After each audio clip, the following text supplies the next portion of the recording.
ಇವತ್ತಿನ ವಿಡಿಯೋದಲ್ಲಿ ನಾನು ಹಲಸಿನ ಕಾಯಿಯನ್ನ ನಾವು ಬಳಸೋದ್ರಿಂದ ನಮ್ಮ ಆರೋಗ್ಯದ ಮೇಲೆ ಏನೇನು ಪರಿಣಾಮ ಬೀರುತ್ತೆ, ಯಾವ ರೀತಿಯಲ್ಲಿ ನಮ್ಮ ಆರೋಗ್ಯಕ್ಕೆ ಇದು ಸಹಕಾರಿ ಅನ್ನೋದನ್ನ ಹೇಳ್ತಾ ಇದ್ದೀನಿ.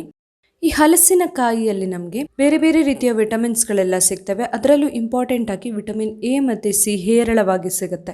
ಇದರಿಂದಾಗಿ ನಮ್ಮ ರೋಗ ನಿರೋಧಕ ಶಕ್ತಿಯನ್ನ ಹೆಚ್ಚಿಸಿಕೊಳ್ಳೋದಕ್ಕೆ ತುಂಬಾನೇ ಸಹಾಯ ಆಗುತ್ತಿದ್ದು, ಇದರಿಂದಾಗಿ ಬೇರೆ ಬೇರೆ ರೋಗಗಳ ವಿರುದ್ಧ ಹೋರಾಡೋಕೆ ನಮ್ಮ ದೇಹವನ್ನ ರೆಡಿ ಮಾಡ್ಕೊಳ್ಳೋದಕ್ಕೆ ಕೂಡ ಇದು ಸಹಾಯ ಮಾಡುತ್ತೆ. ಇನ್ನು ಇದರಲ್ಲಿ ಪೊಟ್ಯಾಷಿಯಂ ಅಂಶ ಹೇರಳವಾಗಿ ಸಿಗುತ್ತೆ, ಹಾಗೇನೆ ಫೈಬರ್ ಕಂಟೆಂಟ್ ಅಥವಾ ನಾರಿನ ಅಂಶ ಕೂಡ ಹೇರಳವಾಗಿ ಇರುತ್ತೆ. ಇದರಿಂದಾಗಿ ನಮ್ಮ ಹೃದಯದ ಆರೋಗ್ಯಕ್ಕೆ ತುಂಬಾನೇ ಒಳ್ಳೆಯದು. ರಕ್ತದೊತ್ತಡವನ್ನ ನಿಯಂತ್ರಣದಲ್ಲಿ ಇರಿಸಿಕೊಳ್ಳೋದ್ರ ಜೊತೆಯಲ್ಲಿ ಹೃದಯದ ಆರೋಗ್ಯವನ್ನ ಕೂಡ ಕಾಪಾಡಿಕೊಳ್ಳೋದಕ್ಕೆ ಸಹಾಯ ಆಗುತ್ತಿದ್ದು. ಇನ್ನು ನಮ್ಮ ದೇಹದಲ್ಲಿ ಕೊಲೆಸ್ಟ್ರಾಲ್ ಪ್ರಮಾಣವನ್ನ ಕಡಿಮೆ ಮಾಡುವಂತಹ ಶಕ್ತಿ ಕೂಡ ಈ ಹಲಸಿನಕಾಯಿಗಿದೆ. ನಾವು ಯಾವುದೇ ರೀತಿಯ ಅಡುಗೆಯಲ್ಲಿ ಇದನ್ನ ಬಳಸಬಹುದು.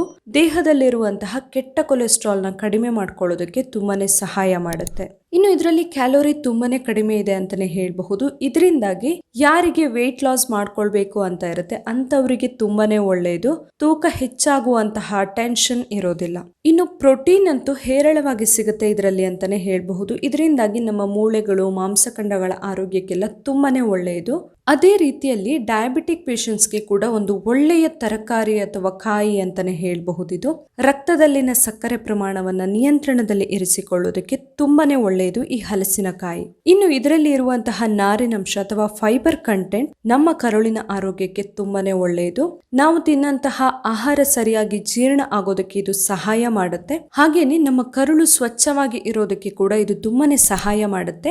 ಇದರಿಂದಾಗಿ ಕರುಳಿನ ಆರೋಗ್ಯಕ್ಕೆ ಕೂಡ ತುಂಬಾನೇ ಒಳ್ಳೆಯದು. ನೋಡಿದ್ರಲ್ಲ, ಹಲಸಿನ ಕಾಯಿಯನ್ನ ನಾವು ಬಳಸೋದ್ರಿಂದ ನಮ್ಮ ಆರೋಗ್ಯದ ಮೇಲೆ ಏನೇನು ಪರಿಣಾಮ ಬೀರುತ್ತೆ ಅಂತ. ಈ ವಿಡಿಯೋ ಇಷ್ಟ ಆಗಿದ್ರೆ ಲೈಕ್ ಮಾಡಿ, ಹಾಗೆ ಶೇರ್ ಮಾಡಿ. ನಾಳೆ ಇನ್ನೊಂದು ಹೊಸ ವಿಡಿಯೋದೊಂದಿಗೆ ಮತ್ತೆ ಬರ್ತೀನಿ. Thank you.